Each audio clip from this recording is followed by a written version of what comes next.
Chichester and airfields at Eastchurch and Hawking. Later in the day, the fighter bombers of Airpro 210 went into action once more. Their intention was to bomb and strafe Kenley, a vitally important sector station. However, the raiders instead hit nearby Croydon. The next raid by 24 Dornier 17s was supposed to be on Biggin Hill, but once more a navigational error saved a sector station. The raiders hit West Malling, an ordinary fighter airfield, which was not yet fully operational.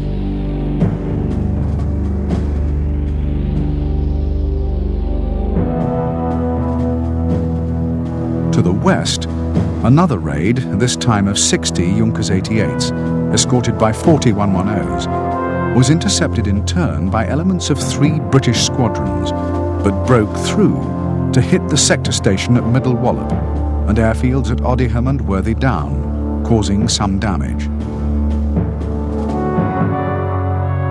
Next came a Stuka attack on Portland. 30 dive bombers, escorted by 109s and 110s.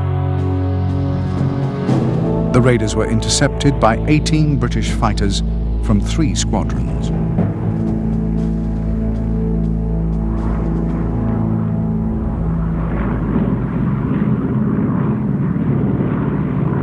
August the 15th would prove to be the most hard-fought day of the Battle of Britain. 14 British squadrons saw action. Some of them scrambled several times, and in all, the RAF flew almost 1,000 fighter sorties. Air Chief Marshall Hugh Dowding's policy of going for enemy bombers while trying to avoid fighter-to-fighter engagements paid off handsomely. 71 German aircraft were shot down for the loss of 31 British fighters. On 2 of the following 3 days, the Germans maintained the awesome power of their offensive. The radar stations at Ventnor and Poling were badly damaged. Airfield after airfield was attacked, including sector stations at Kenley, Tangmere and Biggin Hill. Another 100 German aircraft were destroyed for 53 British.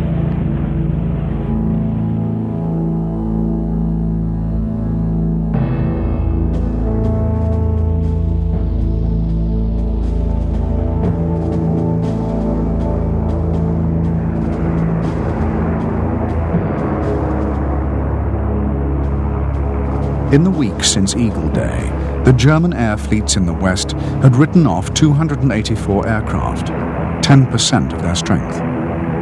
The slow and unwieldy Stukas had suffered particularly horrific losses, 30 destroyed or badly damaged in one day alone.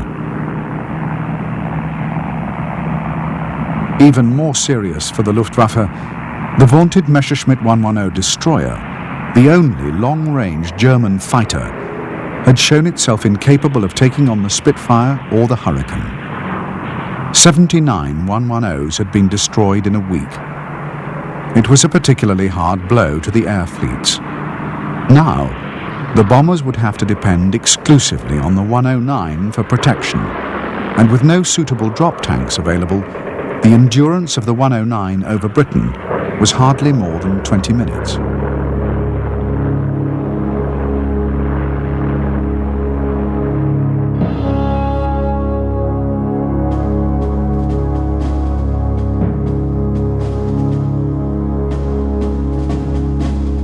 On August the 19th, Hermann Goering announced radical changes to his battle plan.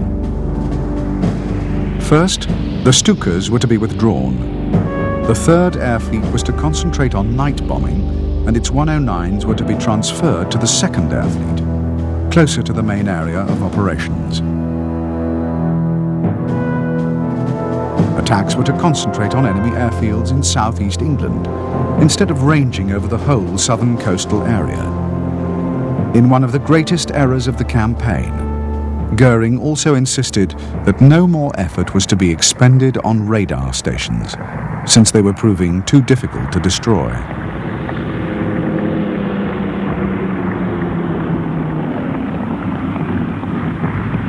Fighter tactics were also to change. Responding to bitter criticism of the fighter arm from his bomber pilots, Goering ordered the 109s to stick close to the bombers. The fighter leaders were horrified. They would be throwing away the advantage of height and the priceless ability to attack out of the sun. To make matters worse, because they would have to zigzag to keep station with the slower bombers, they would waste already precious fuel. Goering also ordered that the ratio of fighters to bombers be increased. For every bomber, there would be 3 fighters. As a result, the number of missions would have to be curtailed. There simply weren't enough 109s to escort all the available bombers.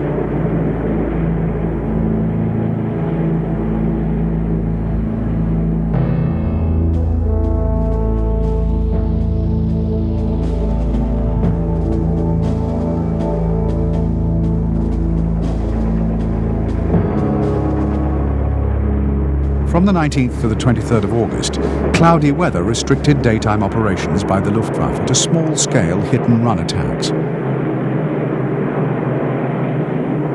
Meantime, night raids were intensified with the bombing of Liverpool, Sheffield, Derby, Coventry, and Hull.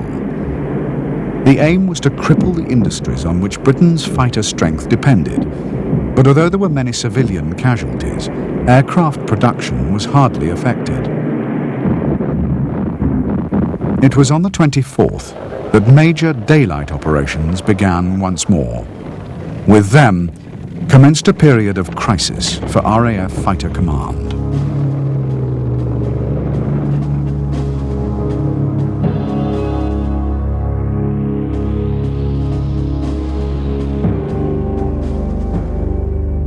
The main targets of the new Luftwaffe tactics were the airfields of 11 Group, particularly the 7 sector stations. The first to be hit in this new phase of the battle was North Weald, which was badly damaged on the 24th. Hornchurch was hit the same day. On the 26th, Debden was bombed.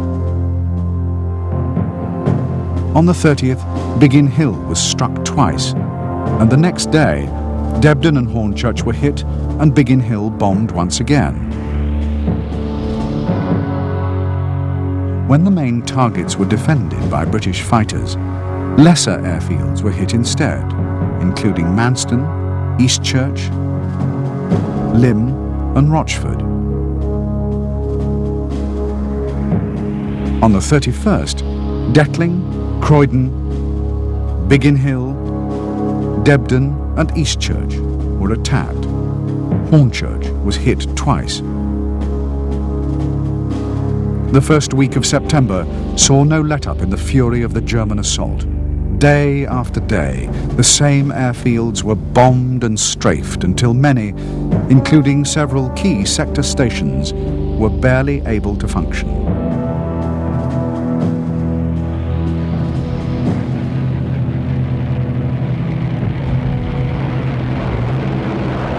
In believing that the RAF could be forced to defend its inner airfields, Hermann Goering was being proved correct. The massive German fighter escorts were making it extremely difficult for the defenders to penetrate to the bomber formations, and often single squadrons would face 30 enemy bombers and an escort 100 strong. As British casualties grew, many squadrons had been reduced to a handful of experienced men, while the training of new flyers had been cut until many had only 9 hours in modern fighters. While many British fighter pilots were privately losing the belief that the RAF would survive the onslaught, ironically, amongst their German enemies, confidence was also steadily draining away. The last month had seen losses of aircraft running at 18%, and many bombers had returned badly shot up and with wounded crewmen.